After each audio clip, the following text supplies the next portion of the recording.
Mumbai APMC मसाला मार्केटमध्ये अनधिकृत बांधकामाचा धक्कादायक प्रकार समोर आला आहे. मसाला मार्केटमधील ई20 गाळ्यात विनापरवानगी पोटमाळा बांधकाम गेल्या 3 दिवसांपासून सुरू आहे. मात्र मार्केट उपसचिवपासून सुरक्षा अधिकारी सांगतात, आम्हाला माहितीच नाही. विशेष म्हणजे बाजार आवारात कडेकोट सुरक्षा व्यवस्था, सीसीटीव्ही कॅमेरे आणि सुरक्षा कर्मचारी तैनात असतानाही मोठ्या प्रमाणात बांधकाम साहित्य आत आले कसे? यावरून प्रशासनाच्या कार्यक्षमतेवर गंभीर प्रश्न उपस्थित होत आहेत. या प्रकरणी मार्केट उपसचिव, अभियंता, सहाय्यक सचिव आणि सुरक्षा अधिकाऱ्यांना विचारणा करण्यात आली असता सर्वांनी आम्हाला याबाबत माहितीच नाही असे सांगितले.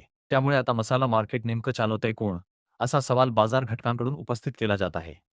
दरम्यान सचिव जरे यांनी उपसचिव यांना संबंधित गाळा आणि बांधकाम साहित्य सील करण्याचे आदेश दिल्यानंतर गाळा सील करण्यात आला आहे. सूत्रांच्या माहितीनुसार या बांधकामासाठी 10 ते 12 लाख रुपयांची देवाणघेवाण झाल्याची चर्चा आहे.